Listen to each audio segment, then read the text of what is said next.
Live from Studio B and KPRC2. Houston Life starts now. Hi, everyone, and welcome to Houston Life on this Tuesday, August 3rd, 2021. I'm Derek Shore. And I'm Joe Sam. Thank you guys again for joining us online today. We love all of the support we've been getting online for these shows. Yeah, it's a good thing we have social media, right? Because I feel like during the Olympics, otherwise, when our show's preempted because of the Olympics, which have been incredible to watch, by the way, at least we still have a way to connect with you all online. And it's been great reading some of the messages. Everybody's still commenting on Facebook, so you know we love the questions of the day, which is what we're going to be getting to in a little bit later on for the show. So I'm excited to hear what they have to say today. Last week when, well, I guess it's been 10 days, about a little more than 10 days since the Olympics started. And at the beginning, it's sort of like at the beginning of vacation, you feel like, oh, I have this long vacation ahead of me and wow, all these days. This morning, I had sort of a sad realization that soon it will be almost coming over. To an end. It went by so fast, but it's been so incredible to watch everything. But like you said, it came and it went because only a few days left and people are just racking up those medals. Well, still plenty of action to catch. I was just watching the men's gymnastics competition. Absolutely unbelievable what these guys are able to do with their bodies. And speaking of incredible, we've got to chat about Simone Biles. Oh, absolutely love her. So let's talk about her, Derek. You know we're ready for it. Well, she's got a lot of fans, not just here in Houston, but all over the world. And she is now being very public about saying that this bronze medal that she just won in balance beam, she's saying it means more than all the golds. Of course, her golds that she got in Rio, and a career marker of 7 Olympic medals. I think we have a tweet from USA Gymnastics. There is the 7 right there. And of course, we are so proud. She is now tied for those 7 medals in gymnastics. And a lot of folks have been chatting about her very public walk-off last week when she said, you know what, I need to take care of myself. I need to prioritize my mental health. My mom and I were chatting on the phone last night and she was talking about all the haters out there. Yeah. I guess I just haven't paid any attention to the haters. Oh, so many. It is shocking that people would say something negative about her. And it's crazy because you have to think about her age and what she's doing has just been absolutely extraordinary, but she's stepping back because she was dealing with so many mental issues. And for some of those haters, which are adults, people are an older age, they were going off on her and saying that she's not the GOAT. She can't call herself the GOAT, the greatest of all times anymore because she withdrew from those competitions. It made me so angry seeing those comments and seeing all the backlash that she got from focusing on her health. To me, it's baffling. That is so ridiculous. And anyone who would sit at home with a keyboard, you tell them, Derek, type something nasty. I mean, what are these people doing?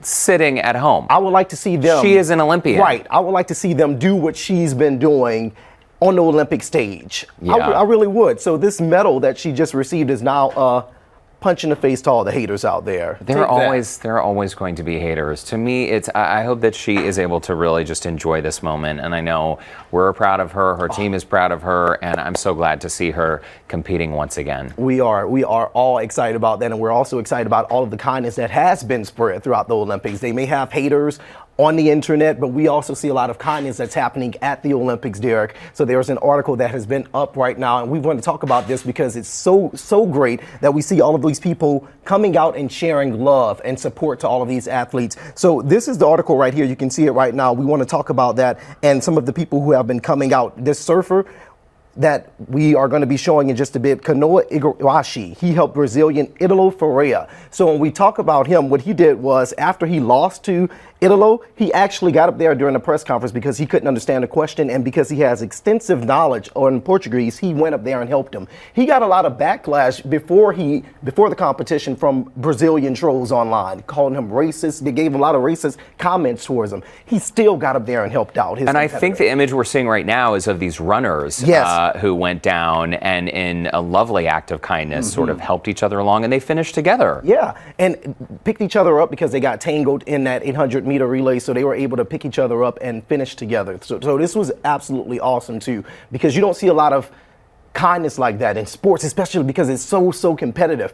Everyone wants to win. Everyone wants to keep their drive and focus going. So to see them actually helping each other out through this, showing some kindness, it made me smile. I think we've seen a lot of kindness actually during these Olympic Games. I mean, how about those high jumpers who tied for gold and they agreed to share the gold instead of have sort of like a runoff or, you know, a tiebreaker? Right, you're talking about Tambari and Barshim. Both of them were competing to try and break that Olympic record. So the Olympic record for the high jump was 2.39 meters, which is about 7 feet 10 inches. So that's really high up there. They both tried 3 times to try and get it. Neither one of them could pass that goal. So instead of trying to continue breaking that tie, they just said, let's share the medal together. Let's call it a day. And just, but they're both friends too. So being able to share that gold medal, I thought it was absolutely awesome. Well, that was such an exciting moment. And I do think there's more kindness in the world than there is negativity. And I think that if we choose to focus on the good, then all of these, again, people literally sitting at home doing nothing while they're being critical of an Olympian who is incredible.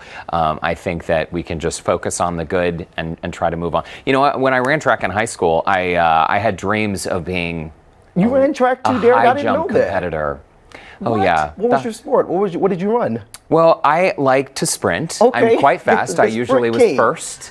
Even though I'm tall, you know, a lot of the more compact runners could outpace me in terms of distance. Well, that would be me because I ran a 16 and 3200. So I did the distance. The long distance. You would pass me up as far as it comes to sprints. Right. Yeah, hurdles for a while. I trained in high jump, but you know, it just... They make it look so gosh darn easy, don't they? They do. Don't they? And like I said, you have all of that stress, focusing on the competition, trying to make sure that you win. So you don't have time to worry about the haters. So the haters, I want them to stay away because it's already stressful enough for an athlete. You already know this yourself. I know it, and I just want them all just to chill out. Let them do their thing, and if they can do better, they can do a better job at competing in the Olympics, get up off your butt and go and do it. Yeah, amen to that. That's our PSA to the haters out there. There you go. We love it. Hey, a really funny moment happened last night. So the Yankees and the Baltimore Orioles were playing, and you might be wondering why there's a cat right here between us. So there was a cat in the outfield during the game. It actually shut the game down, and I think we have a shot of our web computer. So there we go. Grounds crew and security tried to catch this adorable tabby and had no luck. Okay, and what's funny is the crowd started chanting MVP. Oh, for the cat. MVP for this cat. Eventually, the cat left on its own through an open gate. The full article is on today.com, but I thought that was a pretty incredible moment. And the cat, he was probably a little bit afraid, right? Yeah, well, that's probably why it was taken off the way it did. But I love whenever those unexpected moments happen, whenever you're in the middle of a game, and it just makes it better for everyone to watch. It's so entertaining. An adorable cat. Adorable. No cat was harmed in that game. That's good. That's always good. Something that wasn't adorable, or is not adorable, as we talk about, is Coworkers. That you probably. What are you trying to say, Joe? Well, I like working with you, Derek. You're saying I'm not adorable? You're adorable. I think we all are here. Everybody at Houston Life, we all get along. But other places, not so much. So some people are just not meant to work together. There's an article on boardpanda.com, and what they did was they compiled a lot of different pictures from around the web on terrible, annoying coworkers. So here are a couple of them. We're calling this one right now, Derek, the serial killer. You see what they did? So what they did was they dropped, when they're going to get something to snack, probably they're snacking on their cereal, they just drop it on the floor. They don't pick it up. They don't go back to pick it up at all. So that's the coworker, strange. they put up a little gallery marker and they turned it into mixed media. Oh, like it's a piece of art. Like it's a piece of art. I get it. Yeah, clean up after yourselves. I know that in a lot of buildings too, there's janitorial staff, but I always clean up after myself. Right. I mean, it's just you have to have those kind of manners. When you leave from home, treat your workplace as if it was your own home. Basic manners. But some people's homes are probably not like how they would treat the workplace. Yep. It probably is messy. This is another one right here. We're talking about the passive-aggressive coworkers. So what happened was, one of the workers, they were getting ready to head to the bathroom, and they shut one of the doors that was open, one of the cabinet doors, and the other coworker that was in there didn't like what they did, so they went right behind them and opened up all of the doors, because I guess they were trying to say to them, like, hey, make sure you shut the cabinet door behind yourself. So they wanted to show a lesson. I actually think that's everyone. That's kind of funny.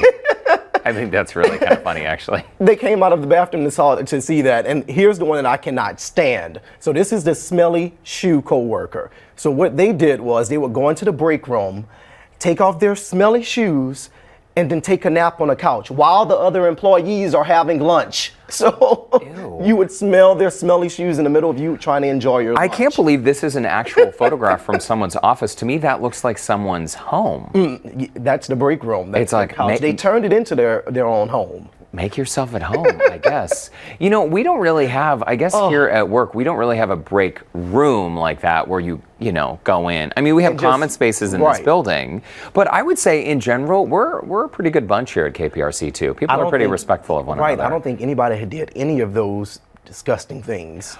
Oh, you know what, Joe? I just thought of something. I did think of something.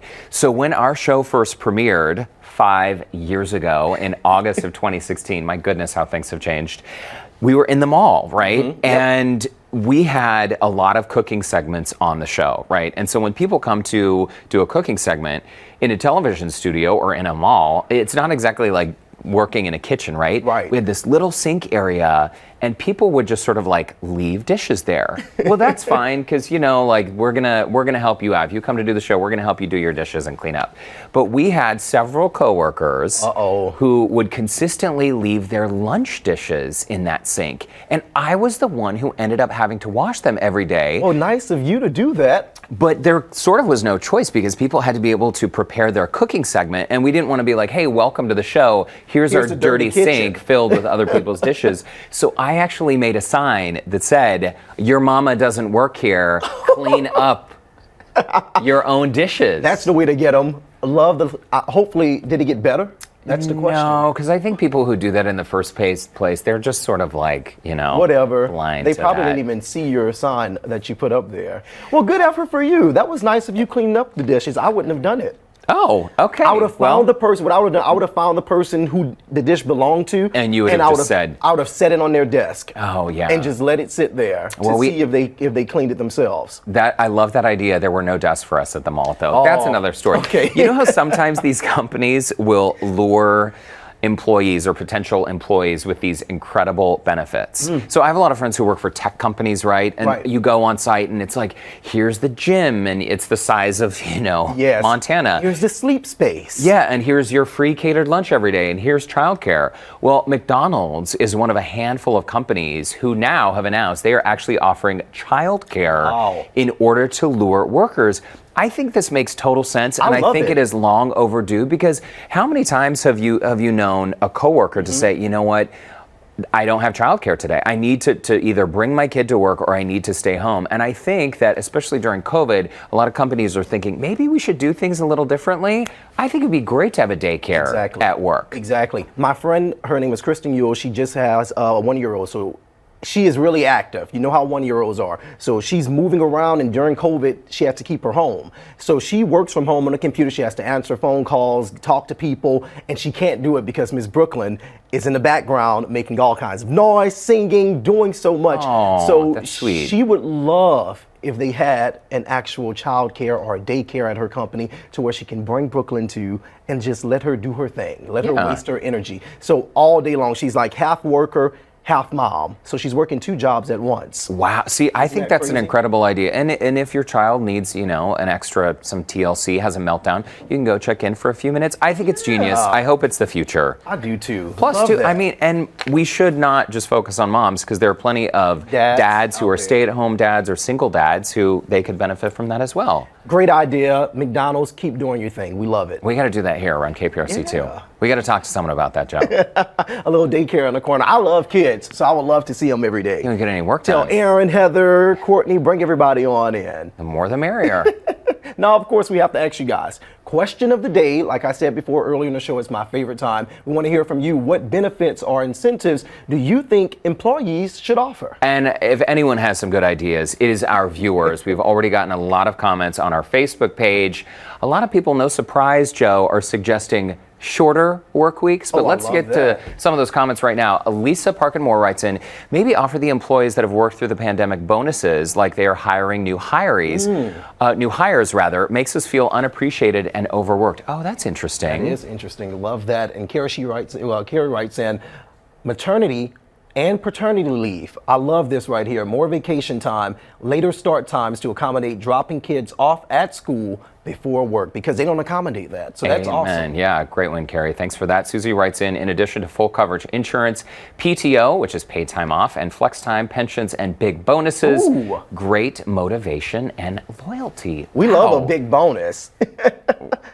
That would be my suggestion. I've never had one, so I will take your word for it. It does seem nice. Especially around the holiday times. You know, you got the nieces and the nephews. They all want those expensive gifts. So we like those big bonuses that come in around those times. Again, we're going to add that to the list. Add that to the list. Making that right now. Okay. Note taken. Of course, we want you guys to head over to the Houston Life Facebook page and join the conversation. We'll share more of your comments a little later on. All right, what do you say, game time, Joe? It's always game time here. Okay, Houston Life. Let's do it. Today we are playing a game called Astronaut. Our producers are so creative. We love these ideas. So this is the deal. We have to guess if a description that pops up on the air fits an Astros player or an astronaut. So we have some props here. Yes. Joe, if you want to grab your helmet there. All right. Okay, these will come Let's see if it fits on my big head. Very handy. All right, there we go. We got it over. Okay. And then we have these nifty little paddles that we can use to indicate whether it's for an astronaut or an Astros player. All right, so the first prompt is exercise for 2 hours a day. I'm going to say astronaut because they have to stay physically fit in space with, in zero gravity. Okay, and I'm going with the Astro. Let's see who's right. Okay. Okay. Oh, the answer is astronauts. Oh, well, you're right. All right, so that's one for Derek. There we go. Okay, so next one up. So at 22 years and 99 days old, was the third youngest to make history. So this is a hard one. Wait, what was that again? At how many? At 22 years and 99 days old, was the third youngest to make history. Oh, is it astro or astronaut? Okay, you ready? I'm gonna go.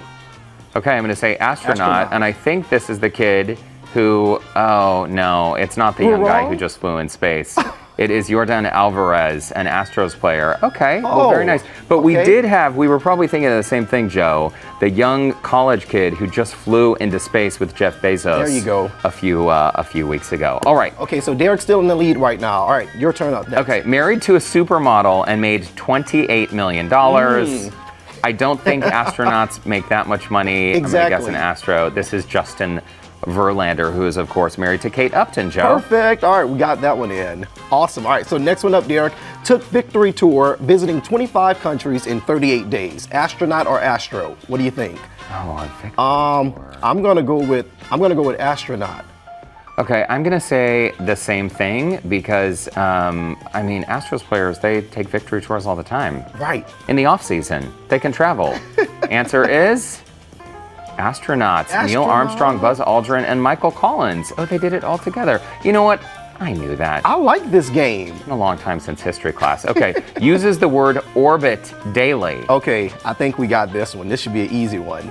Okay, I think this is a trick question. Bam. I'm gonna say both. I'm gonna say both because Astros. What? Derek, you're right. It's the mascot, Orbit. There we go. Okay. I don't do well at these games. It's okay. You're still technically a brand new Houstonian. Right. I have some learning to do. Helmet's I thought about wearing this for the rest of the day. There we go. You got it. Well, thanks so much for joining us today. Join us again tomorrow for our next virtual host chat. Yeah, plus you can continue to follow our live coverage on the 2020 Olympics from Tokyo with Keith Garvin, Christine Noel, and Roseanne Aragon, along with the rest of our Texas to Tokyo team right here on KPRC2. They are having so much fun. You can follow them on Instagram and Facebook, where you will find exclusive behind-the-scenes content like Keith and Christine exploring Tokyo and a ride to the top of the Tokyo Tower. Check out that view. So beautiful. And here's the thing, since they have now been in Tokyo officially for more than 2 weeks, they're able to get out and explore. Because in the very beginning, remember, they could only leave their hotel rooms for 15 minutes and at a time. And go to the 7-Eleven, which is also incredible. It sure is. Of course, we want to thank you for joining us again today. We have so much fun during these games. I love them. We sure do. We'll see you back tomorrow, same time, same place. Thanks again for joining us online. Have a good one. I always have